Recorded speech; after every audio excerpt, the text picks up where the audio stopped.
حضرت زینب کبریٰ صلوات اللہ علیہ،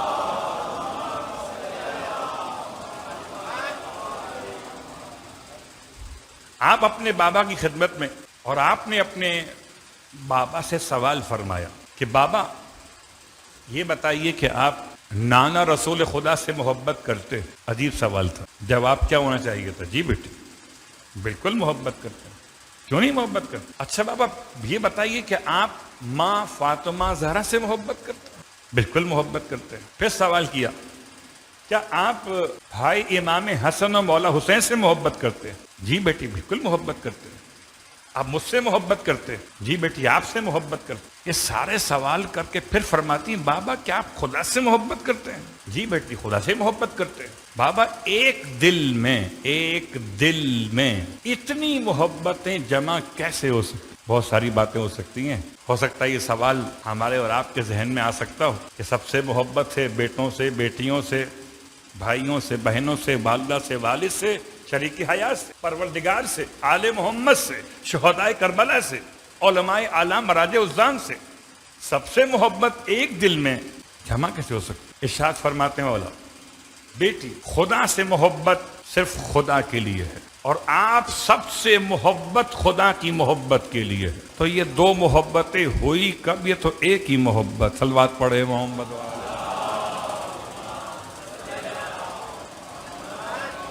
یہ 5-6 محبتیں نہیں ہیں، یہ سب ایک ہی محبت ہے۔ تو یاد رکھیے اپنی اولاد سے محبت کریں خدا کی محبت کے لیے، اپنی شریک حیات سے محبت کریں خدا کی محبت کے لیے، اپنے والدین سے محبت کریں خدا کی محبت کے لیے۔ یہی پیغام اہل بیت۔ شہزادی کی شخصیت میں استقامت کا لفظ، اور اسی استقامت کے لفظ پر آپ کی خدمت میں سورہ فصلت کی آیت نمبر 30 کی تلاوت کی گئی۔ استقامت کیا ہے؟ بہت تفصیل میں جائیں گے تو لمبی چوڑی بحث۔ استقامت پامردی، اپنے پاؤں کو مضبوط کر کے اپنے موقف پہ کھڑے رہنا استقامت کہلاتا۔ پھر پہاڑ تو ہل سکتے ہیں لیکن مرد مومن نہیں ہل سکتے۔ اور یہاں مرد مومن کا مطلب مرد مذکر نہیں ہے، یہاں مرد مومن کا مطلب وہ شخصیت کے جو ایمان رکھنے والی ہو، چاہے صنف کے اعتبار سے مؤنث ہو یا مذکر۔ استقامت کی ایک بہترین تصویر کربلا سے لے کر شام تک، اور شام سے لے کر پوری کائنات تک اگر تلاش کیجئے تو سب سے بہترین جواب حضرت زینب کبریٰ صلوات اللہ۔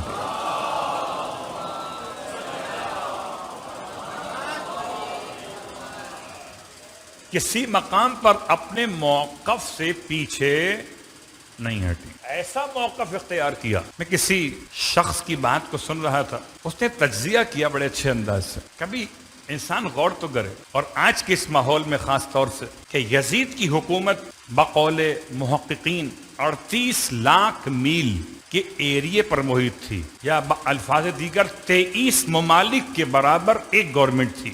آج کے دور کے چھوٹے بڑے ممالک کو دیکھتے ہوئے عرب کے علاقے 23 ممالک کے برابر یا 38 لاکھ میل کے ایریے پر محیط ایک گورنمنٹ تھی، اور اتنی مضبوط گورنمنٹ تھی کہ یہ کہہ لیجئے کہ وراثت میں چلی آ رہی تھی۔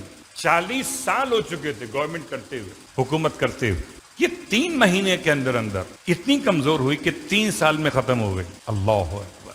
استقامت! کیا لہجہ، کیا یقین، کیا خطبات، اور کیا ولایت تکوینیہ۔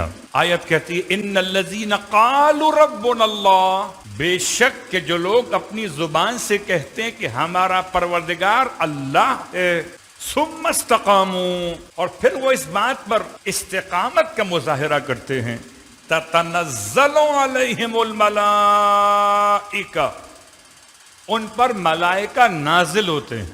قرآن کی آیت کسی کا نام نہیں لیتی، اب باہر تلاش کر لیں استقامت کی مثالوں میں۔ قسم بخدا کربلا سے بڑی مشکل نہ کربلا سے پہلے کبھی تھی، نہ کربلا کے بعد کبھی ہو۔ حضرت علامہ اقبال کا فارسی کلام میں ایک جملہ کربلا کے حوالے سے کہتے ہیں، اگر گوئی کہ گشتم در بلائی، اگر تو کہتا ہے کہ تو بلاؤں میں گم ہو گیا ہے، نظر بر کشتگان کربلا کن، ایک مرتبہ کربلا کے شہیدوں کو دیکھ تو لے۔ آج کا انسان یا تو کرب میں ہے یا بلا میں ہے، اور وہ کرب و بلا میں تھے. اللہ اکبر. تو استقامت کے اعتبار سے. اور دوسری شخصیت جناب ام کلثوم صلوات اللہ علیہا. پھر شہزادی جناب زینب صغریٰ کے اعتبار سے بات کسی اور موقع پہ کریں گے. فی الحال استقامت میں آج 5 تاریخ جمادی اولیٰ کی، اور ہمارے انڈو پاک کے معاشرے میں 1 شعبان اذہان میں اتنی راسخ ہو چکی ہے کہ 5 جمادی اولیٰ کی تاریخ کو بیان کرنا اتنا آسان نہیں رہا. آج بھی لوگ سوال کر رہے ہیں کہ 1 شعبان کو مناتے ہیں یا آج 5 کو جمادی اولیٰ کی شہزادی جناب زینب کا میلاد کیسے منا رہے ہیں؟ تو عرب اور عجم دونوں علاقوں میں، یعنی ہم عربی بولنے والے، ہم فارسی بولنے والوں میں، شہزادی جناب زینب کبریٰ کا میلاد 5 جمادی اولیٰ کو ہی منایا جاتا. اوائل شعبان ایک روایت ہے، اوائل شعبان کی ابتدائی تاریخ ہے، ایک روایت. خدا آپ سب کو نصیب کرے شہزادی کے روزے کی زیارت. ایک مرتبہ آپ کی دعاؤں سے یہ 5 جمادی اولیٰ میں نے شہزادی کے روزے پہ گزاری ہے. بالکل جیسے 3 شعبان کربلا میں ہوتی ہے، ایسے 5 جمادی اولیٰ جناب زینب کبریٰ کے روزے پر ہوتی ہے. حالانکہ شام کے نامساعد حالات میں ویسا اہتمام تو نہیں ہو سکتا جیسے اور شہروں میں ہو سکتا ہے، لیکن اس نامساعد حالات میں بھی شہزادی کا میلاد عرب کے لوگ، شام کے لوگ اور ایران کے لوگ جو پہنچتے بڑے جامع طریقے سے مناتے. تو آج کی تاریخ مخصوص ہے، ہجرت کا 5واں برس یا 6واں برس. سرکار ختمیہ مرتبہ صلی اللہ علیہ وآلہ وسلم کے گھر میں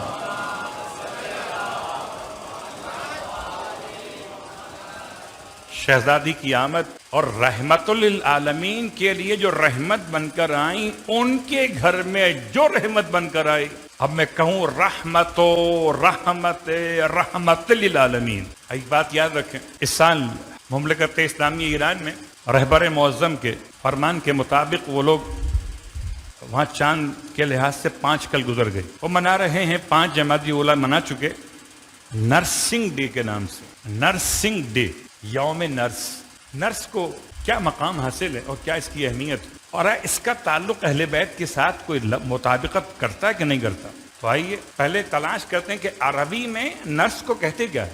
عربی لحاظ سے نرس کو کہتے ہیں ممرزہ، میم رے واد اور آخر کا گول تھے، ممرزہ. باب تمریز سے، باب تفعیل سے ممرزہ، مریضوں کی دیکھ بھال کرنے والی. بہت تفصیل کا وقت نہیں ہے. سرکار ختمیہ مرتبہ صلی اللہ علیہ وسلم فرماتے من سعی لمریض، جو شخص بھی کسی مریض کے لیے کوشش کرے کہ اس کی کوئی حاجت پوری کر سکے، تو چاہے وہ حاجت پوری کرنے میں کامیاب ہو یا کامیاب نہ ہو. مریض چاہتا تھا اٹھ کر پانی پینا، اس سے اٹھا نہیں جا رہا تھا. آپ اٹھے اور پانی اسے پلانے میں کامیاب ہوئے کہ نہیں ہوئے؟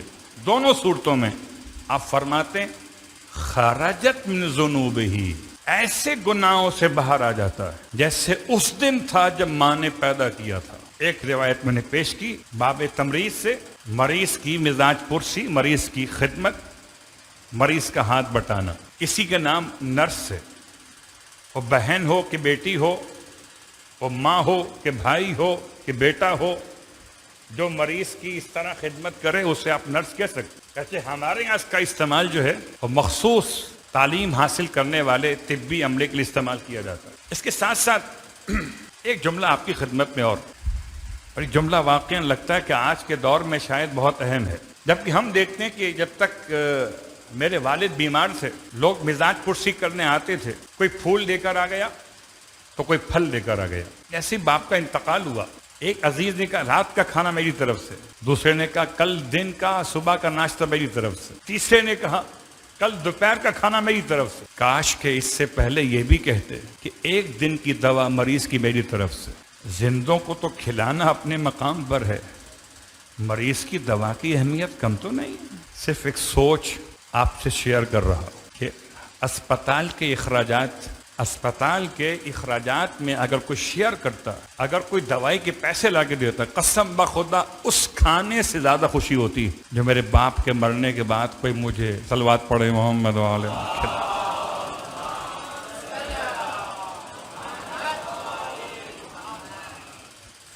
بات کو سمیٹتے ہوئے وقت تمام ہوا چاہتا. اس کی اہمیت کو پہچانیے اور آنے والے دور ظہور امام میں کم از کم اتنی معلومات تو لے لیجئے کہ اور کچھ نہ کر سکے تو لشکر امام میں کم از کم نرسنگ تو کر سکیں، زخمیوں کی دیکھ بھال تو کر سکیں. اس کی بڑی اہمیت ہے. سب سے پہلی نرس اسلام کی کون ہے؟ خدیجہ طاہرہ صلوات اللہ علیہا. کیا مطلب؟ رسول خدا کی زخموں کی مرہم پٹی کون کرتا تھا؟ اور اگر تاریخ انبیاء میں جاؤں تو سب سے پہلا نرس جبرائیل امین علیہ السلام. جب حضرت نوح علیہ السلام پتھروں سے زخمی ہو جاتے تھے، ان کے زخموں پر اپنا پر لا کے کون ملتا تھا؟ جبرائیل. بس یہی مقام ہے کہ اگر نبیوں میں سے کوئی نبی زخمی ہو تو جبرائیل کے پروں سے شفا ملتی ہے، اور اگر کوئی فرشتہ معطوب ہو تو حسین کے گہوارے سے شفا ملتی ہے. تو یہ تو بات تھی آپ کی خدمت میں نرس کی اہمیت، یعنی کسی مریض کی تیمارداری کی اہمیت. دوسری شخصیت خود جناب سیدہ فاطمہ الزہرا صلوات اللہ علیہ،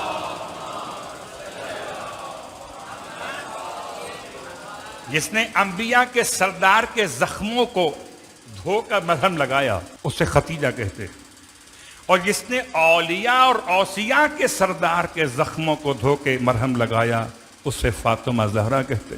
اور اب تیسری شخصیت تو آپ کے علم میں آ چکی، جس نے اسلام کے زخمی بدن پر مرہم رکھا، اسے زینب کبریٰ کہتے. جس نے عقیدہ توحید کے کمزور سے وجود کو توانائی بخشی، جس نے عدل خدا کے لرزتے ہوئے عقیدے کو اپنی استقامت سے توانائی بخشی، اسے زینب کبریٰ کہتے. ایک مناسبت تھی شہزادی کے میلاد کے حوالے سے. پروردگار تمام بیماروں کو شفائے کاملہ عطا فرمائے